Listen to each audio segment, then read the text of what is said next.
तो मुंबई हमलों का गुनहगार आज भारत लाया जा रहा है। भारत की सरजमी पर ही होगा मुंबई हमले के गुनहगार का पूरा हिसाब किताब। तहव्वुर हुसैन राणा की मैं बात कर रही हूं। मुंबई हमले का जो मास्टरमाइंड है, अमेरिका से प्रत्यर्पण हो चुका है, भारत के रास्ते में है और आज देर दोपहर तक भारत लाया जाएगा तहव्वुर राणा। सुरक्षा घेरे में तहव्वुर राणा को पहुंचाया जाएगा एनआईए हेडक्वार्टर। सीआईएसएफ के जवानों से लेकर स्वॉट कमांडो से लेकर दिल्ली पुलिस तक, मतलब आप समझ सकते हैं किस तरीके का पुख्ता सुरक्षा घेरा है, जिसमें लेकर जाया जाएगा पालम टेक्निकल एरिया से तहव्वुर राणा को एनआईए हेडक्वार्टर तक। और ऐसे में महत्वपूर्ण यह हो जाता है कि तहव्वुर के साथ अब आगे क्या होगा। देखिए, जैसे ही ये दिल्ली में लैंड करेगा, एक तो फौरन एनआईए कस्टडी से इसको अपनी गिरफ्तारी में ले लेगी, मतलब इसको गिरफ्तार कर लिया जाएगा। उसके बाद गिरफ्तार करने के बाद पालम टेक्निकल एरिया से इसको सीधे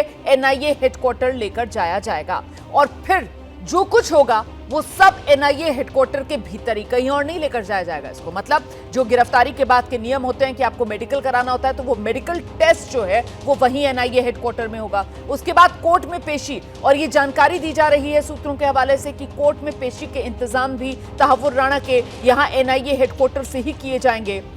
और फिर उसी पेशी के दौरान एनआईए की तरफ से तहव्वुर राणा की रिमांड मांगी जाएगी। यूएपीए के तहत तहव्वुर राणा पर मामला दर्ज है 2009 में। आप जानते हैं एनआईए एफआईआर तहव्वुर राणा पर दर्ज कर चुकी है यूएपीए के तहत, और उसी के तहत गिरफ्तारी के बाद एनआईए अदालत से रिमांड तहव्वुर राणा की मांगेगी। आतंकी तहव्वुर राणा को अमेरिका से ये जो भारत लाया जा रहा है, इसे लेकर अभी का बड़ा अपडेट जान लीजिए आप। दोपहर बाद किसी भी वक्त भारत पहुंच सकता है तहव्वुर राणा। अब तक की जानकारी के मुताबिक दिल्ली के पालम टेक्निकल एयरपोर्ट पर एनआईए उसे लेकर पहुंचेगी। एयरपोर्ट पर सुरक्षा व्यवस्था बढ़ा दी गई है। सभी सुरक्षा और जांच एजेंसियां पूरी तरह अलर्ट पर हैं। सूत्रों की माने तो दिल्ली पहुंचते ही सबसे पहले एनआईए आतंकी तहव्वुर राणा को गिरफ्तार कर उसे एनआईए हेडक्वार्टर लेकर आया जाएगा, मेडिकल कराया जाएगा, कोर्ट में पेशी होगी, एनआईए उसकी रिमांड लेगी। दिल्ली पुलिस की स्पेशल सेल के स्वॉट कमांडोज की टीम एयरपोर्ट पर मौजूद। इन्हीं की सुरक्षा घेरे में तहव्वुर राणा को लाया जाएगा एनआईए हेडक्वार्टर। एयरपोर्ट से बुलेट प्रूफ गाड़ी में राणा को ले जाया जाएगा। दिल्ली पुलिस की कई गाड़ियां काफिले को एस्कॉर्ट करेगी। तो बुलेट प्रूफ गाड़ी होगी।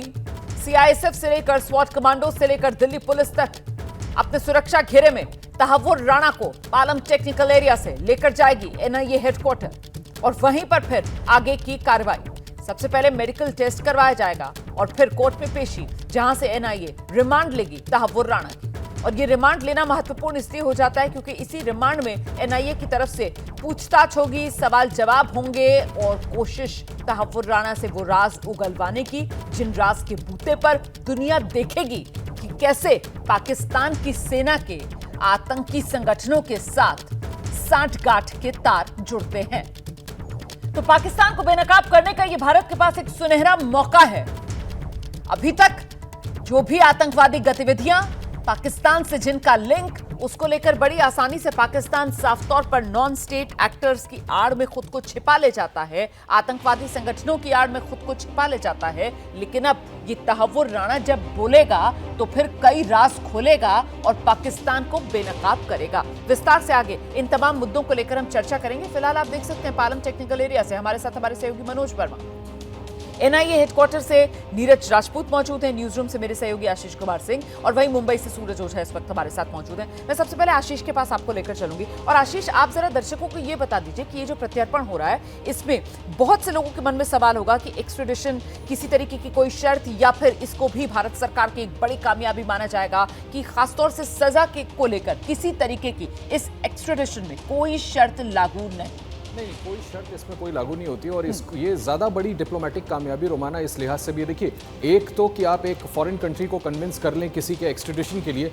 ये अपने आप में बड़ा एक्सरसाइज होता है। लेकिन ज़्यादा बड़ी बात यह है कि आप उस मुल्क से अपने इस आरोपी को लेकर के आ रहे हैं जिनके खुद 6 नागरिक मारे गए थे। अमेरिकी कानून कहता है कि अमेरिका खुद उन दोषियों को सज़ा दिलाता है, चाहे वो पृथ्वी पर कहीं भी हो। बहुत स्ट्रॉन्ग कानून है उनका, कहीं से भी ढूंढ करके लाना और उनको सज़ा दिलाना। और यही बात प्रेसिडेंट बराक ओबामा ने तब कही थी जब मुंबई पर वो आतंकी हमला हुआ था।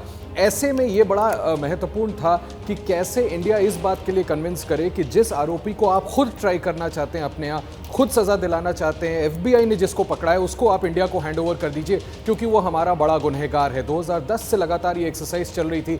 कल मैं और आप रोमाना इसके बारे में बात कर रहे थे 2019 में कैसे भारत ने रिक्वेस्ट किया था कि इसकी प्रोविजनल अरेस्टिंग की जाए, हैंडओवर किया जाए भारत को, और उसके बाद करीबन 2019 से लेकर के 2025 का ये वक्त आ गया जो कि बहुत ज़्यादा डिप्लोमेटिक एक्सचेंजेस किए गए। नेशनल सिक्योरिटी एडवाइज़र अमेरिका के जब भी भारत आए और भारत से अजीत डोवाल जितनी बार अमेरिका का दौरा किए, हर बार डॉसियर सौंप करके इस बात को मांग की गई कि तहव्वुर राणा को जल्द से जल्द भारत को सौंप दिया जाए।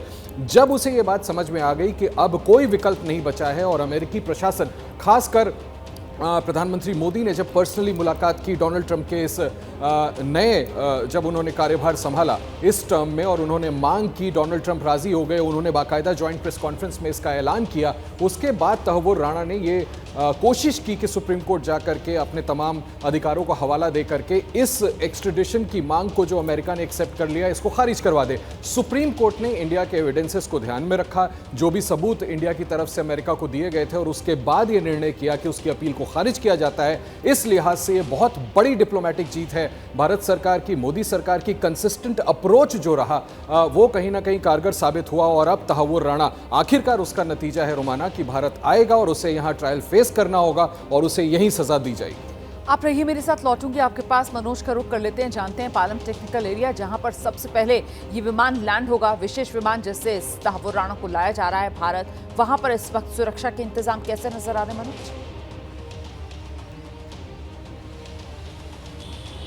जी बिल्कुल, देखिए रोमाना, आपको बताना चाहूँगा कि सुरक्षा के पुख्ता इंतजाम यहाँ पर किए गए हैं क्योंकि ये पालम टेक्निकल एयरपोर्ट है, तो सुरक्षा की वजह से मैं आपको वो दरवाज़ा नहीं दिखा सकता हूँ क्योंकि बार बार जो यहाँ पर जो सिक्योरिटी गार्ड है वो हमारे पास आ रहे हैं और वो लगातार ये कह रहे हैं कि आप सुरक्षा की वजह से हमारे दरवाजे को या हमारे गेट को ना आप तस्वीरों में दिखाएं। तो सुरक्षा के यहाँ पर पुख्ता इंतजाम किए गए हैं। जो सूत्र हमें जानकारी दे रहे हैं उसके मुताबिक जो स्वाट कमांडोज़ की टीम है वो इस वक्त पालम टेक्निकल एरिया के अंदर ही मौजूद है। 10 से ज़्यादा जो कमांडो हैं वो बताए जा रहे हैं और जब यहाँ पर तहव्वुर राणा लैंड करेगा तो वो पूरे एस्कॉर्ट के साथ जाएगा। जो गाड़ी है, बुलेट प्रूफ गाड़ी है स्वाट कमांडोज़ की, जो स्पेशल सेल की गाड़ी है बुलेट प्रूफ, उसमें तहव्वुर राणा को NIA हेडक्वार्टर लेकर के जाया जाएगा जिसमें स्वाट कमांडोज़ तो शामिल होंगे ही, साथ ही साथ दिल्ली पुलिस के जवान भी होंगे उसके अंदर, और पूरा एस्कॉर्ट करके उसको NIA हेडक्वार्टर पहुंचाया जाएगा और उसके बाद वहां पर आगे की प्रक्रिया शुरू होगी। यहां पहुंचने के बाद उसको पहले गिरफ्तार किया जाएगा।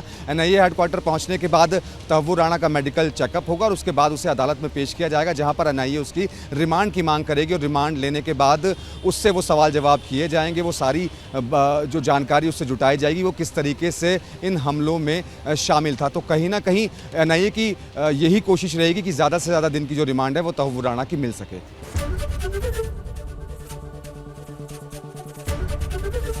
ABP गंगा, खबर आपकी, जुबान आपकी।